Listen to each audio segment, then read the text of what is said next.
या सरकारला स्वातंत्र्यावरच विश्वास नाही आहे आणि म्हणूनच यांनी कधीही भारताच्या स्वातंत्र्य लढ्यामध्ये कधीही सहभाग घेतला नाही आहे।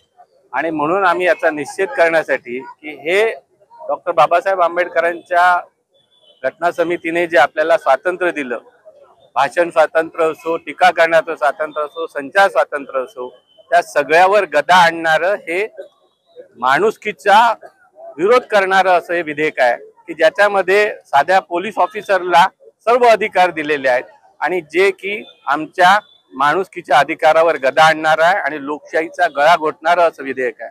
आणि याची सुरुवात आम्ही वर्धेतून 23 मार्चला शहीद भगतसिंग यांच्या स्मृतिदिना, कारण की यांनी म्हटलंय की सामाजिक संघटनेमध्ये सुद्धा असणारा आणि त्याच्याबद्दल सहानुभूती असणारा सुद्धा माणूस याच्यात गुन्हेगार ठरू शकतो। आणि नुसतंच गुन्हेगार नाही तर ते संपत्ती जप्त करणं म्हणजे एखाद्या लोकशाहीकडे वाटचाल करणारे विधेयक आहे की तुम्हाला कुठल्याही प्रकारचं म्हणणं मांडण्याच्या आधीच तुमच्यावर आरोप सिद्ध होतील, तुमची संपत्ती जप्त होईल, तुम्हाला 3 ते 5 वर्षापर्यंत जेल होईल, 3 ते 5 लाखापर्यंतचा दंड देण्यात येईल।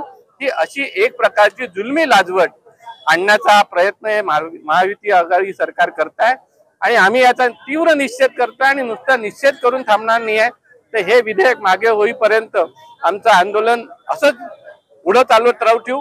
पुढे वेळ पडली तर वरिष्ठ नेत्यांच्या आदेशाने आम्ही याची तीव्रता निश्चित वाढवू।